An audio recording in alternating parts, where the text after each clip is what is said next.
So, hello, how's everyone doing? I will be your zoology and botany teacher.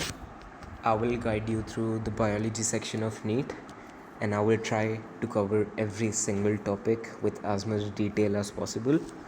तो बिना किसी देरी के आज का चैप्टर स्टार्ट करते हैं. आज का चैप्टर पहला चैप्टर है बॉटनी का. उसका नाम है cells the unit of life. Yes, तो सब लोग ने सेल्स का नाम सुना ही होगा. तो what is a cell?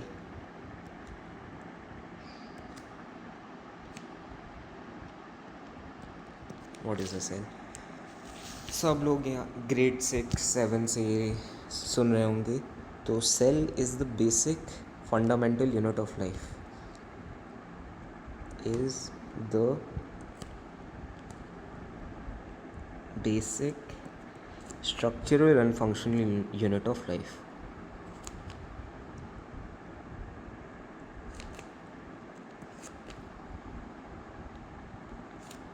Structural मतलब जैसे बिल्डिंग ईटा से बना होता है, राइट. तो हम लोग का बॉडी बना होता है सेल से, इसलिए स्ट्रक्चर ये हम लोग के बॉडी को शेप देता है.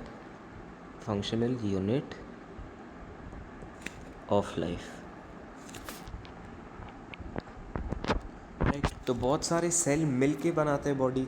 तो आप अगर इसको फ्रेम करेंगे या इसको आप ऐसे ही नॉर्मली देखेंगे तो सेल्स, अगर आप अपना उंगली काट लें और माइक्रोस्कोप के अंदर देखें तो बहुत सारा सेल लाइन बाय लाइन आपको दिखेगा. तो मतलब सेल रिपीट करते हैं. तो हम लोग बोल सकते हैं cell repeat themselves to form an organism.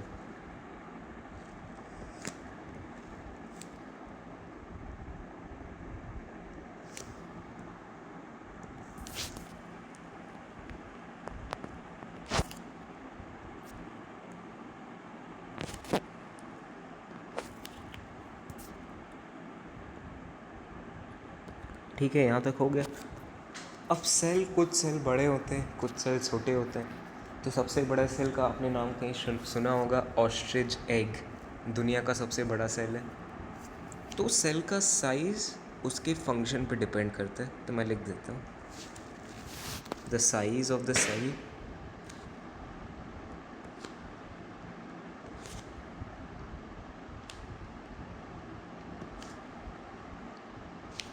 depends on its function.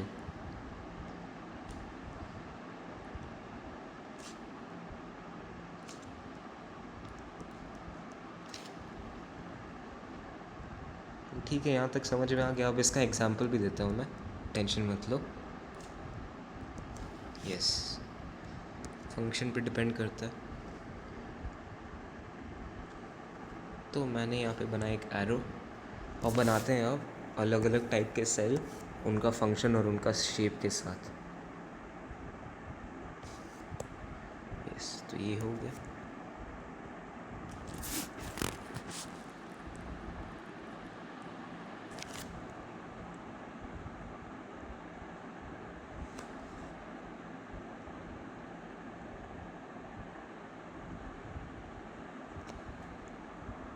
Right, तो ये मैंने बनाया एक न्यूरॉन. अब न्यूरॉन देखो तो दिखने में कैसा लगता है. ये रफ स्केच है तो ये ज़्यादा एक्यूरेट है नहीं. तो मैं यहाँ लिख देता हूँ, न्यूरॉन का शेप है लॉन्ग और ब्रांच्ड. बहुत ही लंबा है, लॉन्ग. और पेड़ में जैसे पेड़ ब्रांच्ड होता है वैसे ये भी ब्रांच्ड है, long and branched. Yes, label भी कर देता हूँ, ये न्यूरॉन है.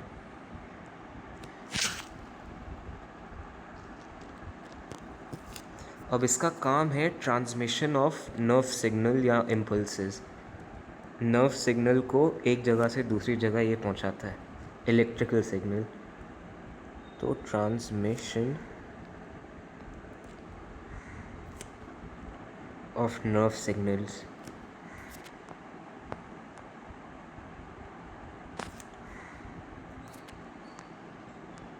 अगर आपको लग रहा है कि मैं बहुत जल्दी पढ़ा रहा हूँ तो वीडियो को पॉज करें या स्पीड को रिड्यूस करें. और डायग्राम आपको अगर बनाना नहीं आ रहा है तो टेंशन मत लो, मैं इसको इसका PDF डिस्क्रिप्शन में देने का ट्राई करूँगा। नो सिग्नल या इम्पल्सेस, यस। तो ये हो गया, ये पहला एग्जाम्पल था। मैं और भी एग्जाम्पल दे रहा हूँ। डायग्राम बनाना बहुत ज़रूरी है क्योंकि पेपर में कुछ भी आ सकता है। डायग्राम आइडेंटिफाई करने बोल सकता है आपको, राइट। तो ये पहला हो गया। अब दूसरा बनाते हैं। दूसरा सेल, ये भी ज़्यादातर लोग को पता ही होना चाहिए। नहीं पता तो कोई नहीं, अभी बता देते हैं। यस,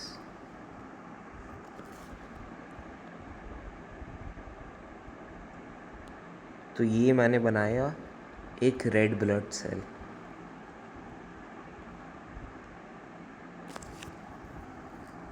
ठीक है, समझ में आ गया सबको? ये है रेड ब्लड सेल,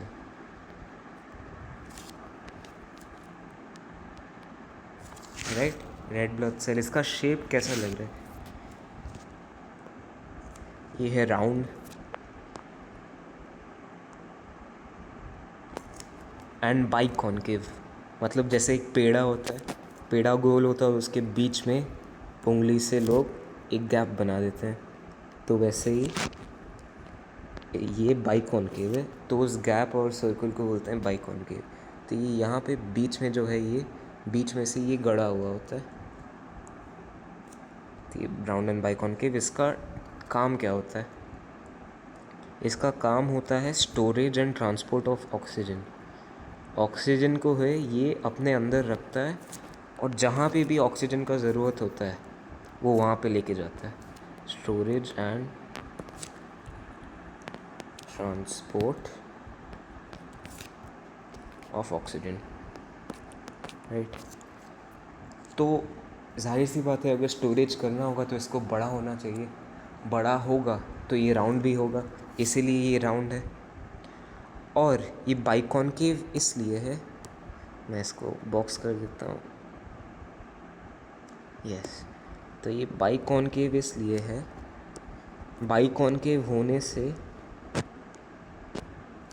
इसका सरफेस एरिया बढ़ेगा। सरफेस एरिया बढ़ेगा तो ये और ऑक्सीजन स्टोर कर सकता है। सरफेस एरिया इंक्रीजेस, ठीक है। आप पूरा लिखिएगा, एरो मत दीजिएगा। थर्ड सेल की बात करते हैं, थर्ड और फाइनल एग्जांपल है,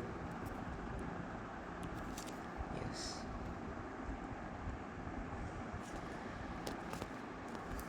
तो ये थोड़ा कॉम्प्लिकेटेड सेल है, बहुत लोग को पता नहीं होगा, बहुत लोग को होना तो चाहिए, लेकिन फिर भी मैं बता देता हूँ।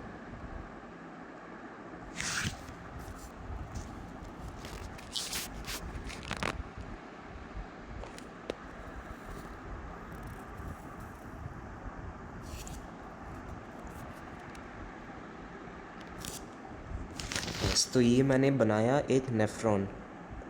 नेफ्रॉन क्या होता है? नेफ्रॉन किडनी में पाया जाता है। किडनी में बहुत सारे सेल्स पाए जाते हैं, लेकिन मेन यही होता है। तो मैं ये पूरा बना दिया।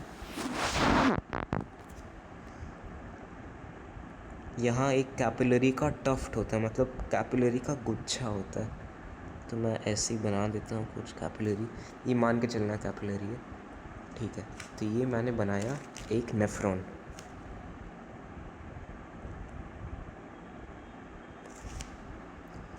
तो नेफ्रॉन का काम क्या होता है? To filter blood.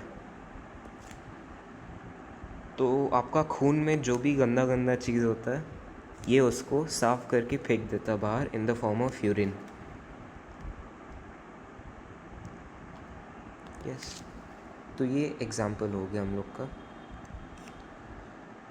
तो यहाँ तक जो हुआ है आप लिख लें, वीडियो पॉज करके लिख लें, अगर आपको दिखा नहीं था।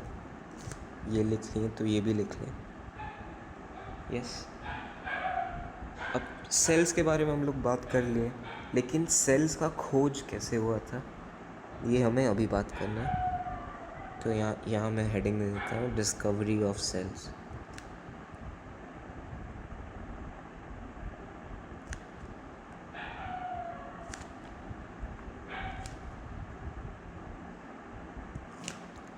यस, तो सेल के डिस्कवरी में 3 साइंटिस्ट का हाथ था। पहला नाम आई थिंक सबको पता होना चाहिए, नहीं पता है ठीक है, कोई नहीं। इनका नाम है रॉबर्ट हुक। हुक साहब ने अपना खोज किया था 1665 में, तो बहुत पहले इन्होंने खोज किया। अब कैसे किया वो भी बता देते हैं। तो उन्होंने एक ओक प्लांट का सैंपल लिया, ओक के पेड़ से उसका छाल काट के उसका सैंपल लिया। He took a sample of an oak tree.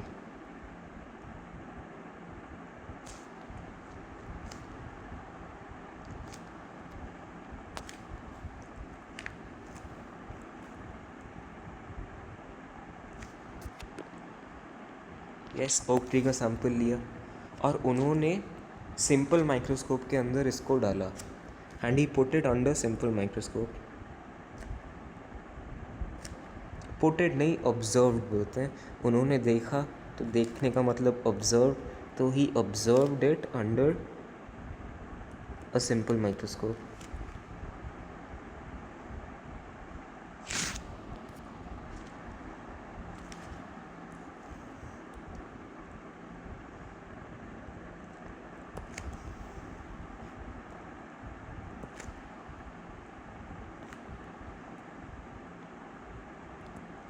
Yes, तो सिंपल माइक्रोस्कोप के अंदर इन्होंने ऑब्जर्व किया। अब सिंपल माइक्रोस्कोप क्या होता है वो भी बता देते हैं।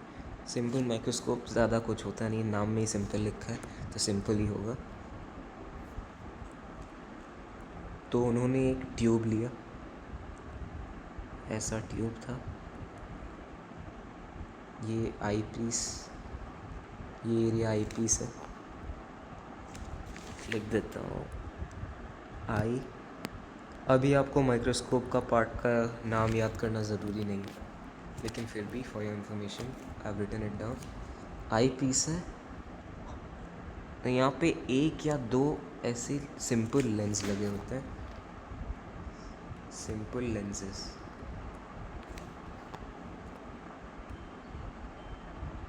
यस, सिंपल लेंस हो गया।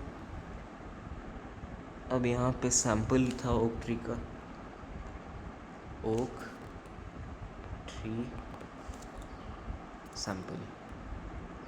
तो यही हुआ सिंपल माइक्रोस्कोप, एक ट्यूब के अंदर चश्मा से थोड़ा एडवांस लेंस जो होता है, चश्मा में जो लेंस होता है उससे थोड़ा बढ़कर उन्होंने लेंस लगाया और उन्होंने ओक ट्री को देखा। तो उन्हें दिखा क्या? उन्हें ऐसा कुछ स्ट्रक्चर दिखा, उन्हें हेक्सागोनल शेप स्ट्रक्चर देखा। प्लीज़ इसको बनाइएगा, ये इम्पोर्टेंट है। जो जो चीज़ बनाना मैं बता दूंगा, वो माइक्रोस्कोप का नहीं बनाना आपको।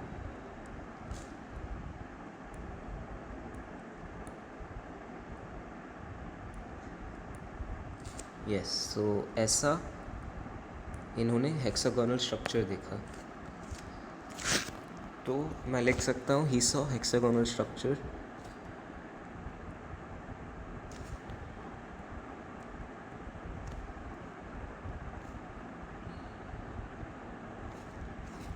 He saw hexagonal structures. अभी दिखने में कैसा लग रहा है? दिखने में मधुमक्खी का छत्ता जैसा लग रहा है, हनी कोम लाइक स्ट्रक्चर। तो हम लोग हेक्सागोनल की जगह हनी कोम लाइक स्ट्रक्चर भी लिख सकते हैं, राइट? हेक्सागोनल या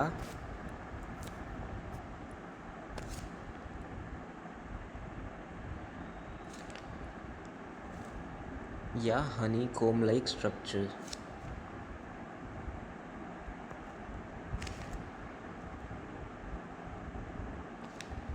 honeycomb like structure।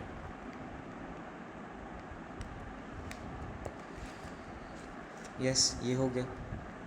तो बहुत लोग के पास एक मिसकंसेप्शन होता है कि रॉबर्ट हुक ने सेल्स डिस्कवर किया। असल में उन्होंने सेल्स डिस्कवर नहीं किया, उन्होंने ओक ट्री को काटा। अब आप लॉजिक लगा के सोचें अगर आप अपना उंगली काट देंगे तो क्या वो ज़िंदा रहेगा? नहीं। तो ओक ट्री से अगर उन्होंने उसका छाल काट लिया तो क्या वो छाल ज़िंदा रह पाएगा? नहीं। तो उन्होंने देखा डेड सेल्स। तो ये बहुत बड़ा मिसकंसेप्शन होता है। सो ही बाद में लिखते हैं। तो ये जो हेक्सागोनल स्ट्रक्चर दिख रहा है, इसके बाहर आपको ये सेल वॉल दिख रहा है। प्लांट्स में सेल वॉल होता है, सबको पता है। तो ही सॉ सेल वॉल। तो उन्होंने डेड सेल का सेल वॉल देखा। He saw the cell wall of dead sales.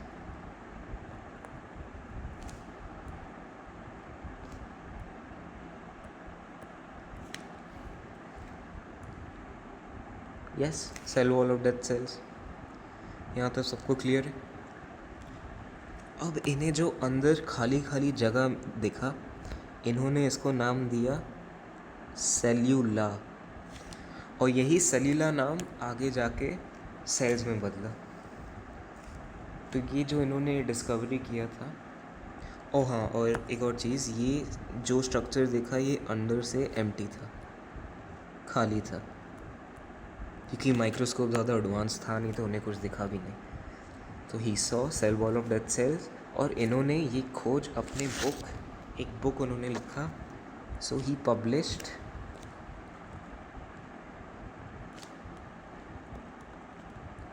उनके खोज को उन्होंने अपने बुक ही पब्लिश्ड हिज फाइंडिंग्स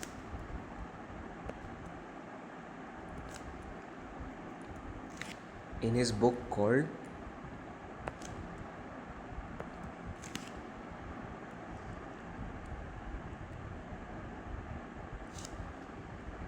माइक्रोग्राफिया नाम का इन्होंने बुक लिखा, जिसमें इन्होंने ये पब्लिश किया, माइक्रोग्राफिया। ये नाम बड़ा इम्पोर्टेंट है, लिख लीजिएगा, क्वेश्चन आते हैं इसके। राइट, तो अभी तक जो हम लोगों ने थ्योरी किया है ये सब है। वीडियो पॉज करके लिख लें इसको। ठीक है, तो ये पहला साइंटिस्ट का काम हो गया। अब हम लोग आते हैं दूसरे साइंटिस्ट पे।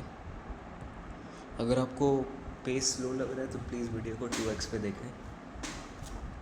एंटोन वॉन लीवेनहॉक, बहुत कॉम्प्लिकेटेड नाम है। Anton von Leeuwenhoek.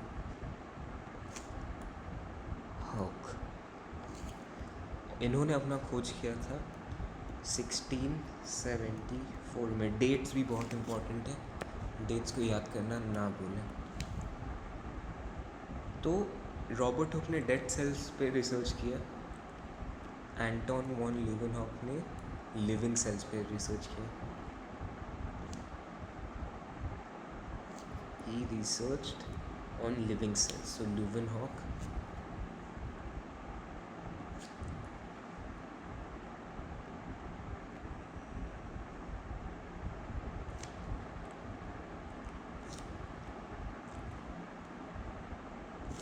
On living cells. Right, तो लिविंग सेल्स सिर्फ लिविंग सेल्स पे ही नहीं रिसर्च किया इन्होंने। लिविंग सेल्स तो थे ही, लेकिन वो सेल्स हिलते डुलते भी थे, तो उन्होंने उनको बोला living and motile sales. Motile मतलब हिलते डुलते, मोटाइल सेल्स। यस, तो इन मोटाइल सेल्स को इन्होंने एक नाम दिया। He called them एनिमलक्यूल।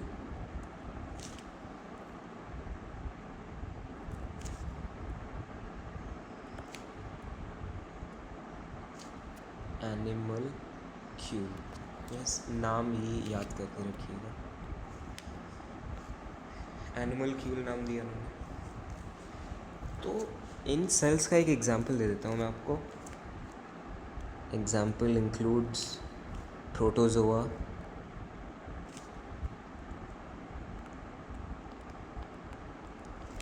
Motile bacteria,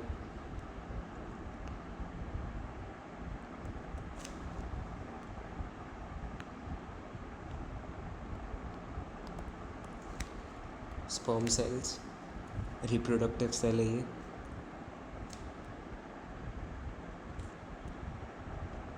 और भी बहुत हैं, तो एट्सेट्रा। तो ये एग्जाम्पल्स हैं। अब रॉबर्ट हुक ने सिंपल माइक्रोस्कोप यूज़ किया। एंटोन वॉन ल्यूवेनहॉक ने एक कॉम्बिनेशन ऑफ लेंस यूज़ किया।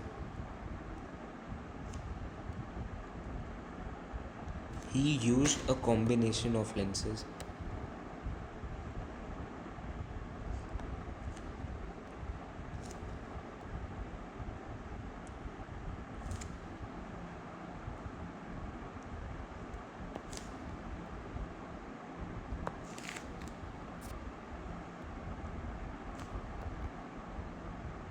Yes, combination of lens. अब कैसे यूज़ किया वो भी दिखा देता हूँ मैं। तो उन्होंने, मान के चलते हैं इतना यूज़ किया नहीं होगा, इससे ज़्यादा ही किया होगा। तो ये एक लेंस, ठीक है,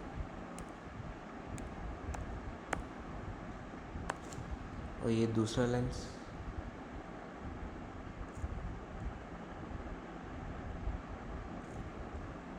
ये क्या हो गया,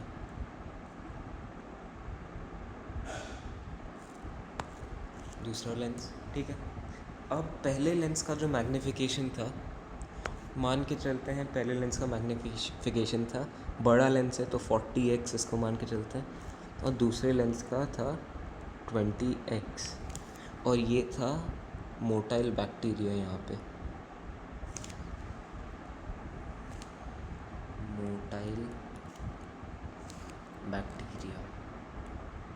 तो इन्होंने जो इस बैक्टीरिया को देखा वो उसके साइज़ में नहीं देखा, उन्होंने एक मैग्नीफाइड इमेज देखा। तो कितना टाइम्स मैग्नीफाइड था, 40 × 20, जो आ रहा था 800x। यस, 800x आ गया। यहाँ तक क्लियर है? Okay, fine. तो ये सेकंड साइंटिस्ट का नाम हो गया। अब हम लोग बात करेंगे the third and final contribution to this discovery of cells. तो तीसरे साइंटिस्ट थे Robert brown.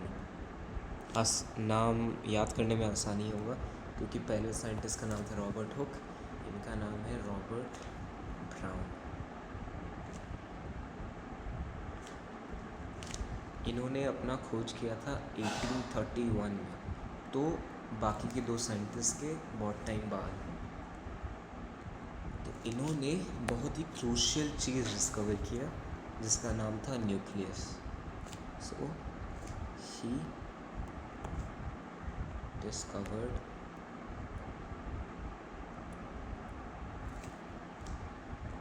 The nucleus.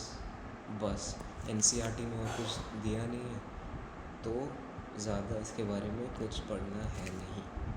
He discovered the nucleus. 10-5 video को पॉज करिए और यहाँ तक जो हुआ वो लिखिए।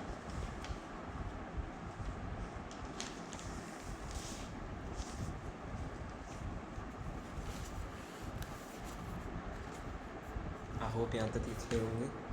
मैं अब आगे बढ़ता हूँ। तो अब हम लोग बात करेंगे यूनिसेल्युलर और मल्टी सेल्युलर ऑर्गेनिजम्स की। तो इसका टॉपिक देते हैं division of organism based on number of cells.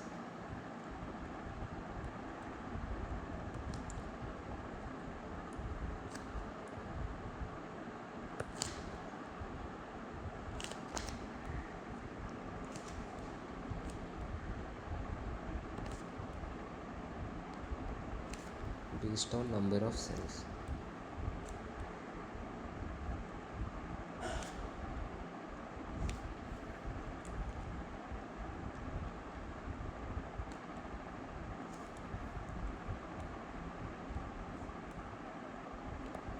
तो सेल्स एक ऑर्गेनिज्म में कितने सेल्स हैं उस हिसाब से दो तरह के ऑर्गेनिज्म होते हैं। पहला होता है यूनिसेल्युलर ऑर्गेनिज्म,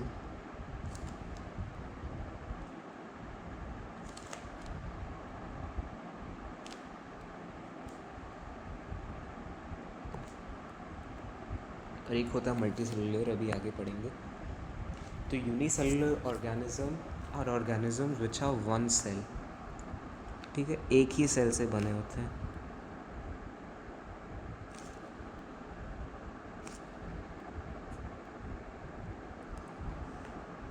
तो इनका एग्जाम्पल होगा let's say yeast, bacteria,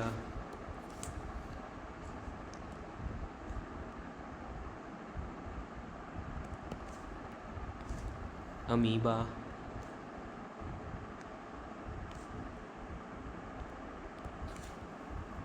paramecium,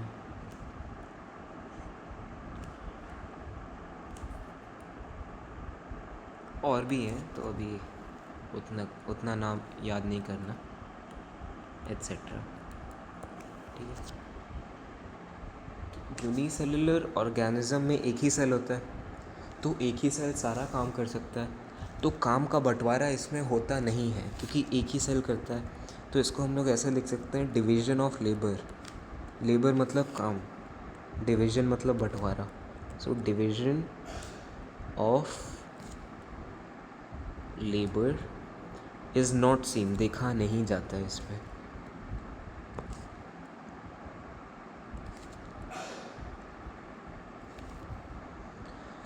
अब एक ही सेल सब काम कर रहा है, तो इसको आप कहीं पे भी छोड़ें, ये ज़िंदा रह सकता है क्योंकि इसको एक ही सेल चाहिए अपना सारा काम करने के लिए। तो हम लोग बोल सकते हैं it is capable of independent existence.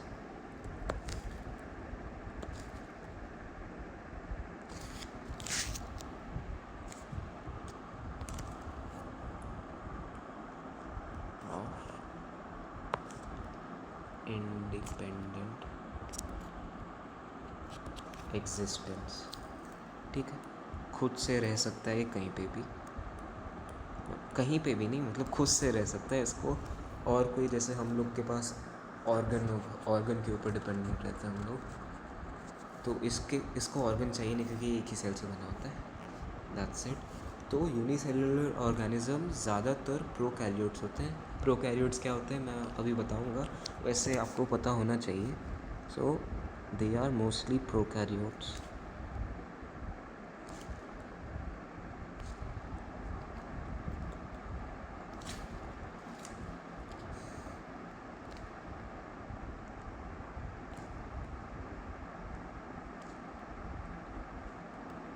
Yes, prokaryotes हो गया। तो यूनिसेलुलर ऑर्गेनिज्म में इतना ही, तो आप लोग पॉज करके लिखें, तब तक मैं आगे बढ़ रहा हूँ मल्टी सेलुलर ऑर्गेनिजम्स में।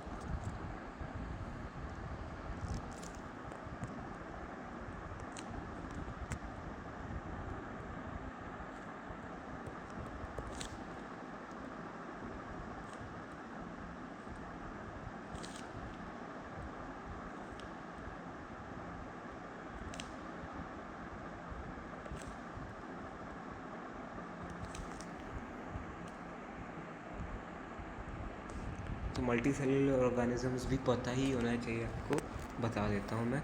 ऑर्गेनिजम्स विच हैव 2 और मोर सेल्स, 2 या 2 से ज़्यादा सेल्स, 2 और मोर,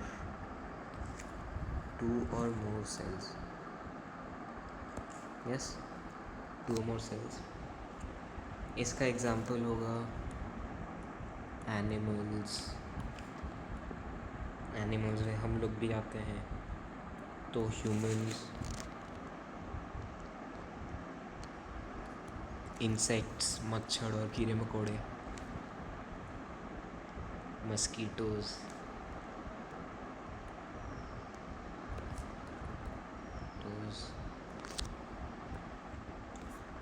और भी बहुत लोग हैं, तो अभी उतना नहीं जानना, एट्सेट्रा।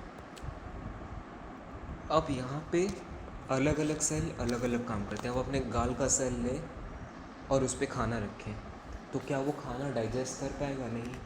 अब अपना हाथ का सेल्स लें और उस पर खाना रखें, तो क्या वो खाना डाइजेस्ट कर पाएगा? नहीं। अब अपना पेट का सेल लें और उसमें खाना डालें, क्या वो डाइजेस्ट कर पाएगा? हाँ, क्योंकि वही उसका काम है। तो हम लोग बोलेंगे यहाँ पे काम का बंटवारा होता है। So division of labour is scene.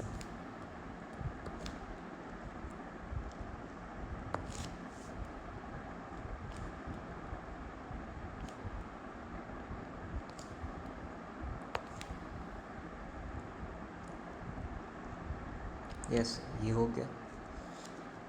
अब आप अपना उंगली काट दो और उसको कहीं साइड में रख दो। 2-3 घंटा बाद, 1 दिन बाद आओ, क्या वो ज़िंदा रहेगा? नहीं। आप अपना पैर काट के रख दो कहीं पे पैर काट के रख दो, क्या वो ज़िंदा रह पाएगा? नहीं। तो हम लोग का कोई भी पार्ट खुद से ज़िंदा नहीं रह सकता, क्योंकि हम लोग दूसरे के ऊपर डिपेंडेंट रहते हैं। हम लोग का nervous system, circulatory system, digestive system एक दूसरे के बिना काम करेगा ही नहीं। तो हम लोग बोलेंगे it is not capable of independent existence. हम लोग खुद से ज़िंदा नहीं रह सकते।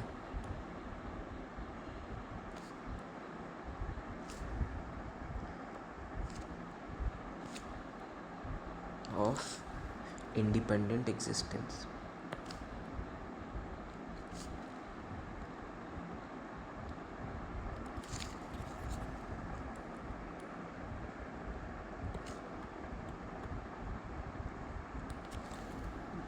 ठीक है, तो मल्टी सेलुलर में भी, ओह हाँ, एक और चीज़, they are mostly eukaryotes. Eukaryotes भी पता होना चाहिए, अभी आगे पढ़ाएंगे। So they are mostly eukaryotes.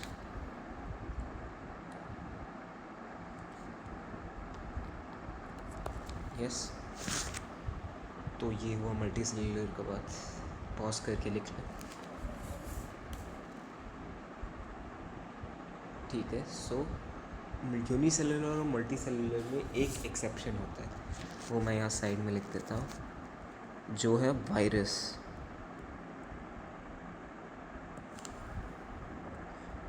तो वायरस के पास खुद का सेल होता ही नहीं है।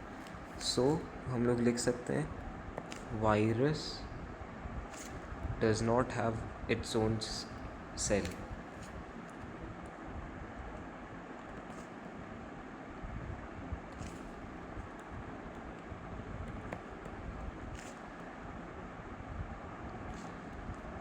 Hence it is considered non-living.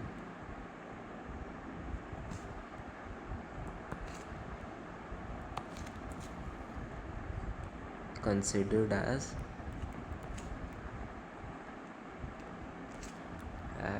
non-living.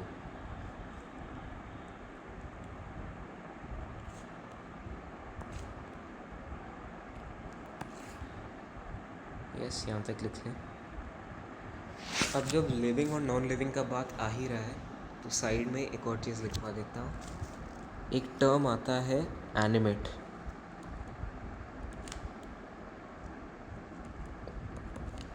तो एनिमेट ऑब्जेक्ट्स या animate organisms are organisms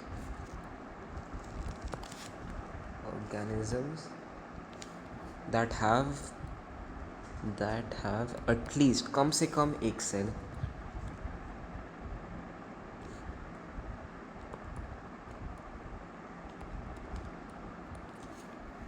at least one cell. तो एनिमेट का बहुत ही कॉम्प्लेक्स नाम है, बस एक सिंपल वर्ड का, लिविंग। तो लिविंग ऑब्जेक्ट ऐसा, लिविंग ऑर्गेनिज्म ऐसा ऑर्गेनिज्म होता है जिसके पास खुद का कम से कम एक सेल हो। तो वायरस के पास एक भी सेल नहीं खुद का, वो तो खुद होस्ट के इम्यून सिस्टम में जाता है या कोई भी सिस्टम में जाता है और वहाँ से न्यूट्रिएंट सक करता है। तो virus does not have its own cell, hence it is non-living. Non-living को हम लोग बोलेंगे inanimate.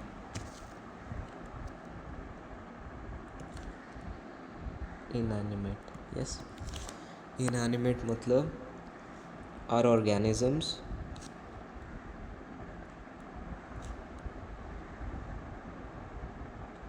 that don't have their own cells, that don't have any cells.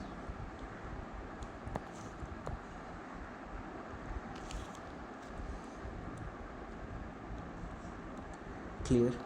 Don't have any cells. तो inanimate भी एक complex नाम है एक सिंपल वर्ड का। एरो बड़ा मस्त बना। Non living.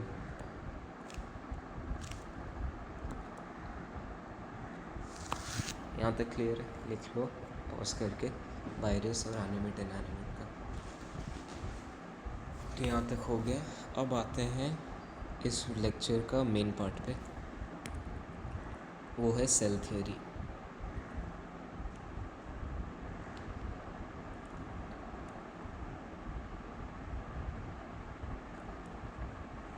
Cell theory, yes. Cell theory में भी 3 साइंटिस्ट लोग का हाथ था। तो पहला साइंटिस्ट का नाम था श्लाइडन।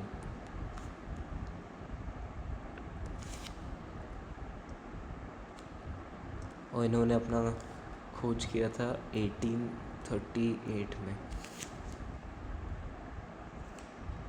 यस। तो श्लाइडन क्या थे? श्लाइडन एक जर्मन बॉटनिस्ट थे। जर्मनी से एक बॉटनिस्ट थे। तो बॉटनिस्ट का मतलब जो लोग पेड़ पौधों पे एक्सपेरिमेंट करते हैं, रिसर्च करते हैं। तो he was a German botanist, yes. तो उन्होंने डिफरेंट प्लांट्स को देखा और उन्होंने ऑब्जर्व किया all plants are made of cells, right.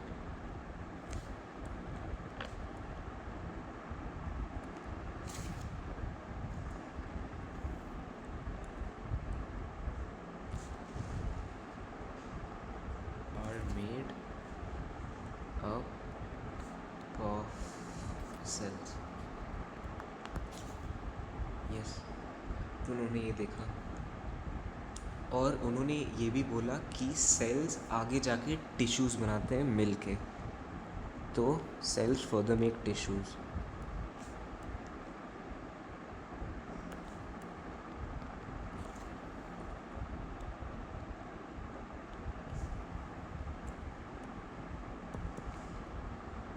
तो इनका कंट्रीब्यूशन इतना था, ठीक है। अब दूसरे साइंटिस्ट आते हैं, उनका नाम था श्वान। श्वान का नाम आपने, अगर आपने नर्वस सिस्टम किया होगा तो आपने श्वान का नाम सुना होगा श्वान सेल्स में। तो श्वान 1 साल बाद आते हैं 1839 में। तो श्वान क्या थे? श्वान वॉज अ जर्मन जूओलॉजिस्ट। हम लोग बॉटनी जूओलॉजी कर रहे हैं, तो जूओलॉजिस्ट का मतलब जो लोग जानवरों में रिसर्च करते हैं, एनिमल्स पे रिसर्च करते हैं, जूओलॉजिस्ट। प्लांट्स को छोड़ के वो लोग रिसर्च करते हैं। तो उन्होंने देखा, उन्होंने एनिमल सेल्स ऑब्जर्व किया। तो he observe animal cells, he observed animal cells, right. तो उन्होंने जब, अब देखो, जब रॉबर्ट हुक ने अपना डिस्कवरी किया था तो उन्होंने सेल वॉल देखा ये। तो अब सबको पता है कि सेल वॉल होता ही है। तो सबको अब ये लगने लगा कि सेल वॉल हर सेल में होता है। और अगर आप बेसिक प्लांट का अगर आप डायग्राम देखेंगे तो कुछ ऐसा दिखेगा। साइड में बनाते हैं। प्लांट कुछ ऐसा दिखेगा। मान लो ये एक प्लांट सेल है, तो उसके बाहर एक कवरिंग है, तो ये सेल वॉल है, राइट। Cell wall. और ये अभी पता है हम लोग को सेल मेम्ब्रेन है, लेकिन तब लोगों को लगा कि ये भी सेल वॉल का ही पार्ट है। तो सेल वॉल, यस। तो जब श्वान ने एनिमल सेल्स को देखा तो उन्हें लगा कि उन्हें 2 लेयर दिखेगा, 2 सेल वॉल। लेकिन उन्हें दिखा सिर्फ एक लेयर, एक ही बाहरी लेयर। तो उन्होंने उस लेयर का नाम दिया cell membrane. He discovered the cell membrane.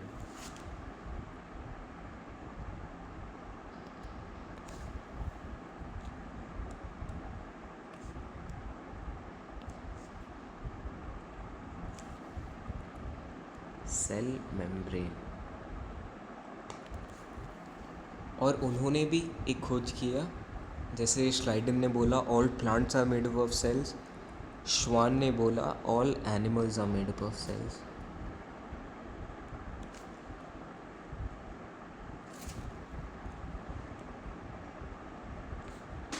are made up of cells.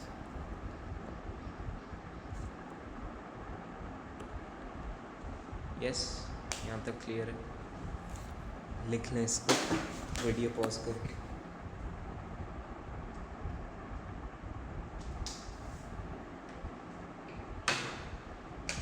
Right, तो श्लाइडन एंड श्वान ने मिल के सेल थ्योरी का पहला पोस्टुलेट दिया।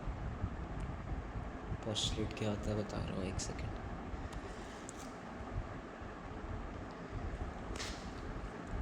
पोस्टुलेट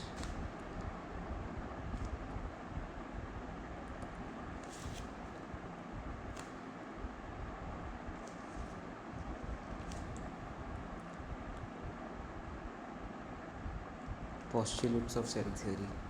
पोस्टुलेट मतलब पॉइंट्स। इन्होंने पहला पॉइंट दिया सेल थ्योरी का, that all living organisms are made up of cells, यानी सब जीवित चीज़ें सेल से बनी होती हैं। All living organisms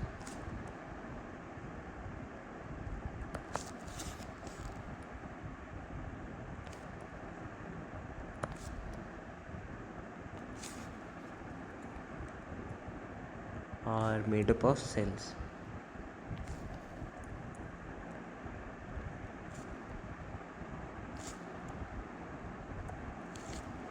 yes, cell से बने होते हैं, लेकिन सेल इन दोनों का जो कंट्रीब्यूशन था, उसने ये नहीं बताया कि नए सेल्स बनते कैसे हैं। दिस हाउएवर, दूसरे कलर से लिखते हैं।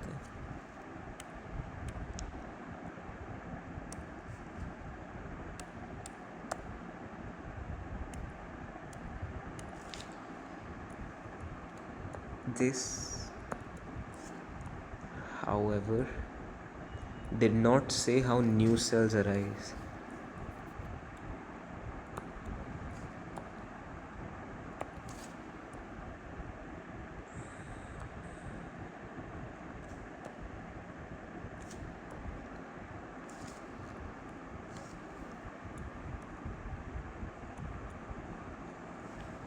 Yes, तो अब इस इशू को सॉल्व करने के लिए सेल थियोरी में थर्ड साइंटिस्ट हैं, उन्होंने सेल थियोरी का दूसरा पॉइंट दिया। मैं दूसरे पॉइंट के लिए जगह छोड़ देता हूँ।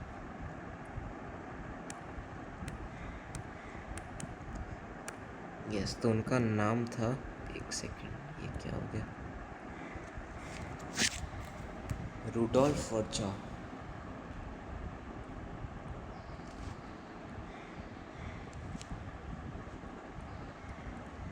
रूडोल्फ वर्चा, उन्होंने अपना डिस्कवरी किया 1855 में।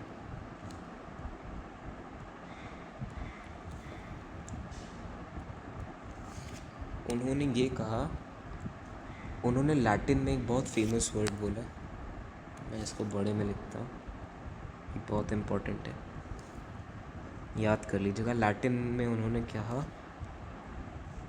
ओमनिस सेल्यूला ई सेल्यूला।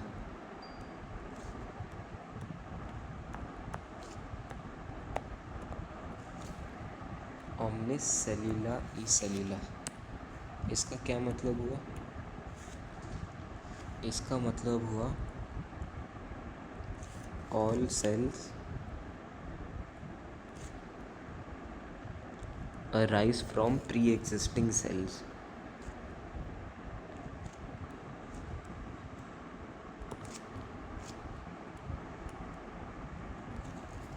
सारे जो सेल्स होते हैं वो पुराने सेल से ही बनते हैं। तो ये था सेल थ्योरी का third point. Second point, sorry, all cells arise from pre-existing cells.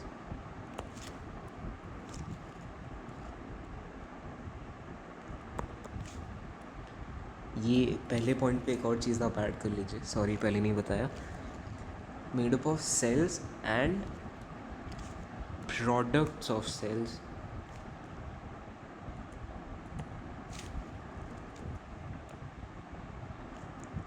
Cell से बने होते हैं और सेल से जो चीज़ बना होता है उससे भी बने होते हैं। सेल्स जो बना के निकालता है उससे बने होते हैं, ठीक है। तो ये था हम लोग का लास्ट टॉपिक आज की क्लास का। तो एक बार जल्दी से रिवाइज करते हैं आज क्या क्या किए हम लोग। तो हम लोग ने बोला what is cell. Cell is the basic structural functional unit of life. Cells बहुत बार रिपीट करते रहते हैं, बार बार आपको दिखते हैं, तो वो लोग रिपीट करके एक ऑर्गेनिज्म बनाते हैं। सेल का साइज़ उसके फंक्शन पे डिपेंड होता है, सेल का शेप उसके फंक्शन में डिपेंड होता है। न्यूरॉन का काम है transmission of nerve signals and impulses, तो वो लंबा और ब्रांच्ड होता है। रेड ब्लड सेल का फंक्शन है transport of oxygen and storage of oxygen, तो वो राउंड ऑफ बाइकॉन्केव होता है। और नेफ्रॉन का काम होता है फिल्टर ब्लड को फिल्टर करना। डिस्कवरी ऑफ सेल में 3 साइंटिस्ट लोग का हाथ था। रॉबर्ट हुक 1665 में एक सैंपल लिया उन्होंने ओक ट्री का और एक सिंपल माइक्रोस्कोप में डाला। सिंपल माइक्रोस्कोप क्या होता है? सिंपल माइक्रोस्कोप होता है एक ट्यूब, उसमें 2 सिंपल लेंसेज, और उन्होंने डेड सेल्स देखा। डेड सेल्स के अंदर एम्प्टी स्पेसेस था जिनको उन्होंने नाम दिया सेल्यूला, जो आगे बढ़ के नाम हो गया सेल्स। तो उन्होंने हेक्सागोनल या हनीकॉम लाइक स्ट्रक्चर देखा और उन्होंने ये चीज़ अपनी एक बुक पे पब्लिश किया। उस बुक का नाम था माइक्रोग्राफिया। सेकंड थे एंटोन वॉन ल्यूवेनहॉक, वो 1674 में आए और उन्होंने लिविंग और मोटाइल सेल्स, जिन्होंने उन्हें एनिमलक्यूल नाम दिया, उन पर रिसर्च किया और उन्होंने एक कॉम्बिनेशन ऑफ लेंस यूज़ किया। रॉबर्ट ब्राउन आए 1831 में और उन्होंने न्यूक्लियस डिस्कवर किया था। राइट, यहाँ पे एक एरो बना देते हैं ताकि कन्फ्यूजन ना हो, छोड़ो बाद में बनाएंगे। फिर आता है division of organisms based on number of cells, unicellular, multicellular. Unicellular मतलब एक सेल से बने होते हैं, इसमें डिवीजन ऑफ लेबर दिखाया नहीं जाता है, सब काम एक ही सेल करता है। It is capable of independent existence. तो इसका मतलब है इसको कहीं पे भी छोड़ दो, ये ज़िंदा खुद से रह पाएगा। And they are mostly prokaryotes. Yes, multicellular organism मतलब 2 या 2 से अधिक सेल से बने होते हैं और इसमें काम का बंटवारा दिखा रहता है। Division of labour is seen, और ये इंडिपेंडेंट एग्जिस्टेंस नहीं कर सकते। So it is not capable of independent existence, they are mostly eukaryotes. Correct, yes.